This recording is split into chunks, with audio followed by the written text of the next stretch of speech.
The heavy gray sky loomed over the small, forgotten cemetery, where a bitter wind carried the scent of damp earth and wilted flowers. The mourners, few in number, stood in uneasy silence around the freshly dug grave. At the center of it all rested an ornate oak coffin, its dark wood polished to a somber gleam. Inside lay Eleanor Voss, a woman whose life had been as shrouded in mystery as her death.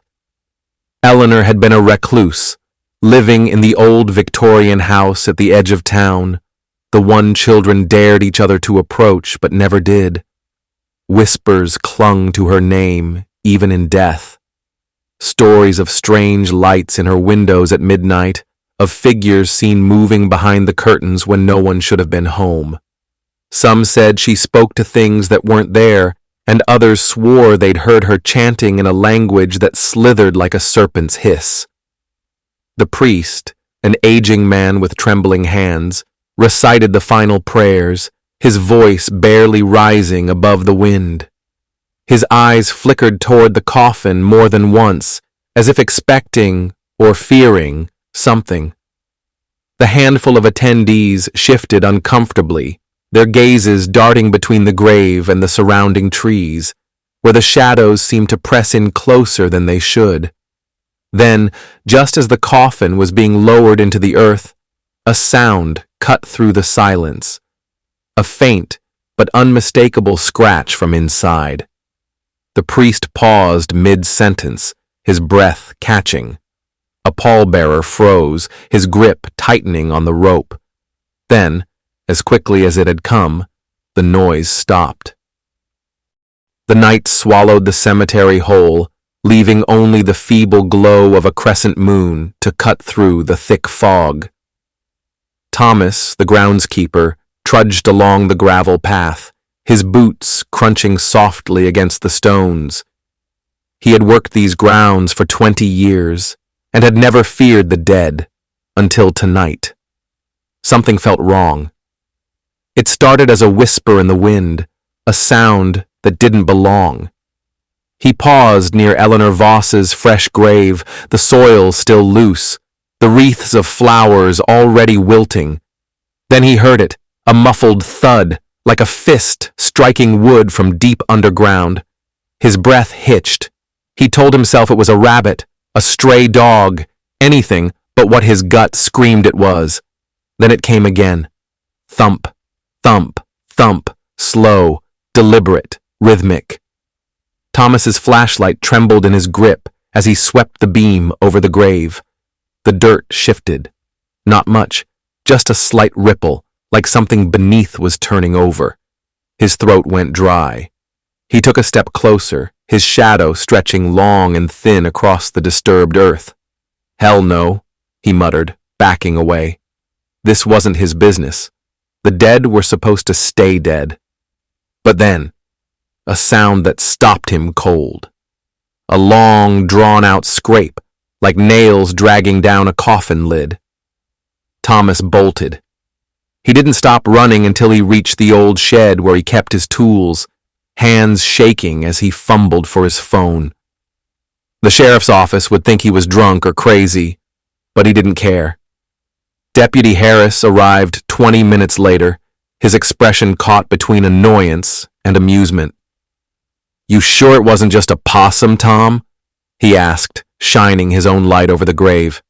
The dirt was undisturbed now, silent. Thomas opened his mouth to argue, but then he saw it. A single handprint, pressed into the soil near the headstone, too large to be a child's, too small to be a man's, and fingers that ended not in nails, but in claws. Harris didn't see it. He clapped Thomas on the shoulder, chuckling.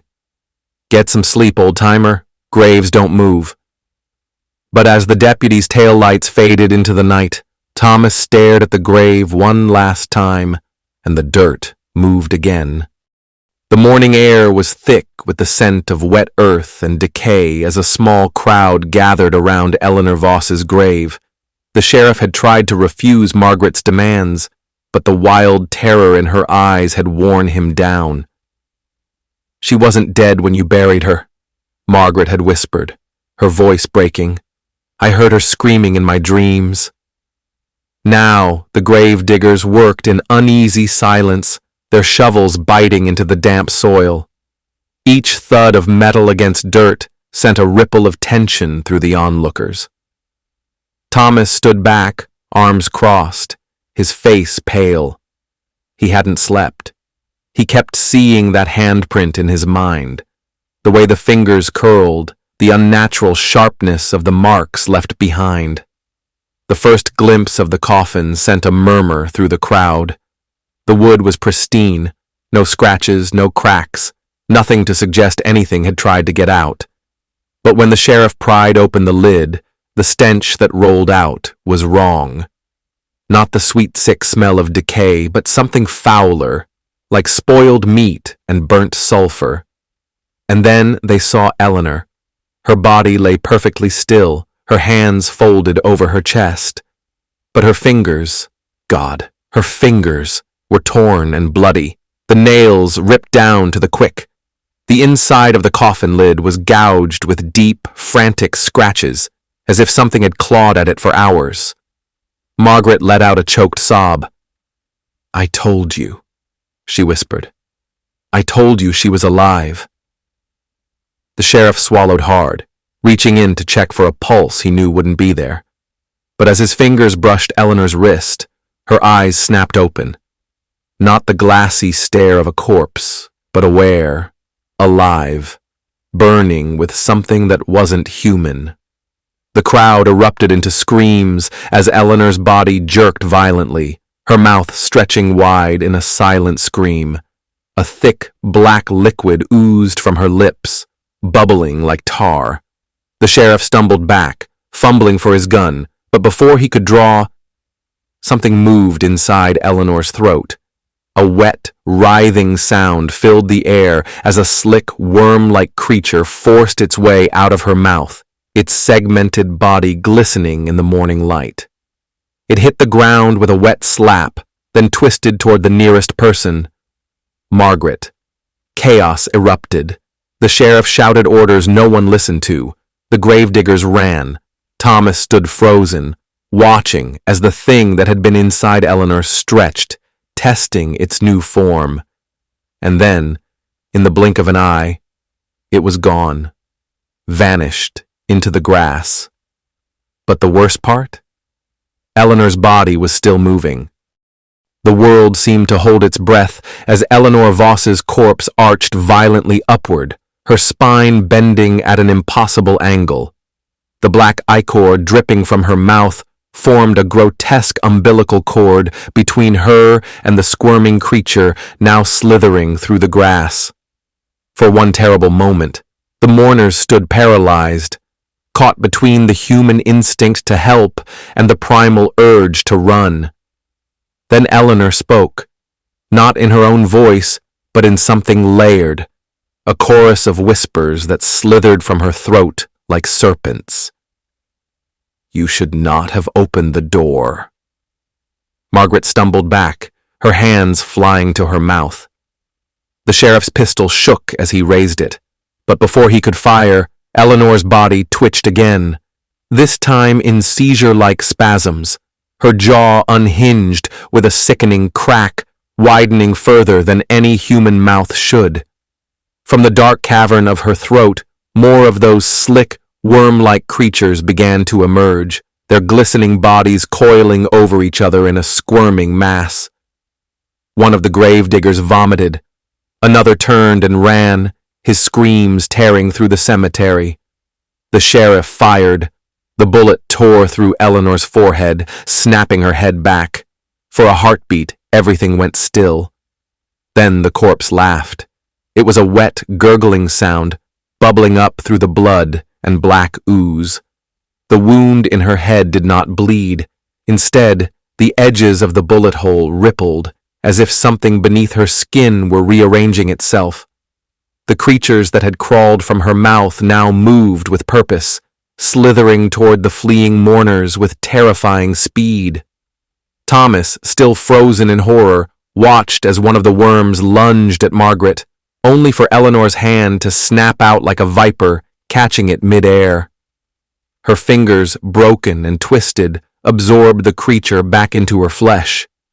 The sheriff fired again and again, but Eleanor's body simply jerked with each impact, her limbs moving in unnatural spasms as the creatures continued to pour from her.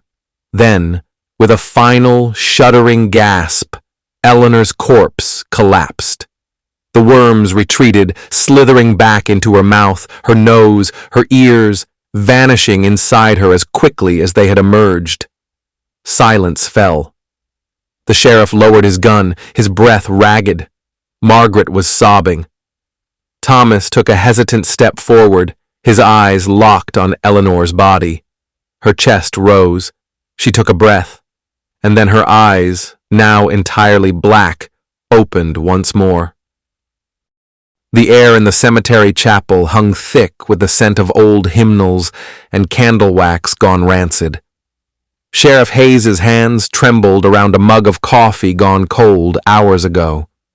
Across from him sat Father McCullough, his aged face carved deeper with worry lines in the flickering lantern light. Between them, on the oak table, lay the town's oldest ledger, its pages brittle with time. Margaret Voss stood by the window, her reflection a ghostly echo in the rain-streaked glass. "I told you she wasn't just my sister," she whispered. "That thing in the ground hasn't been Eleanor for a long time." Father McCullough's gnarled finger traced a faded entry dated 1893. "The hollow rite," he murmured. "I thought it was just folklore." The page showed a crude drawing of a coffin with tendrils snaking from its seams, and words in Latin that translated to, "The vessel sleeps until the hunger wakes." Thomas, still smelling of grave dirt, leaned in. "So what came out of her?" The old priest's eyes grew distant. "Not what, who. The Voss family has always been the keepers. Their bloodline keeps them buried. But every generation..." His voice broke. "One must become the vessel." A thunderclap shook the chapel windows. In that instant of blinding lightning, they all saw it. Figures standing motionless between the gravestones, their shapes indistinct but undeniably watching. Margaret turned from the window, tears cutting through the dirt on her face. "Eleanor volunteered when our mother died. She said it would only be for a little while." Her breath hitched. She lied. They always lie when they're hungry.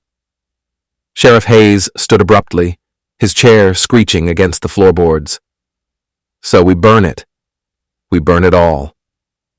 Father McCullough gripped his rosary until his knuckles whitened.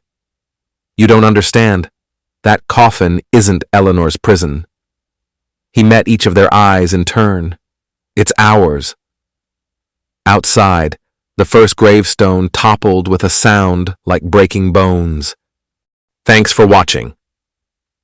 If you enjoyed this video, hit that like button, subscribe, and ring the bell for more. Let me know your thoughts in the comments. I'd love to hear from you. See you in the next one. Bye for now.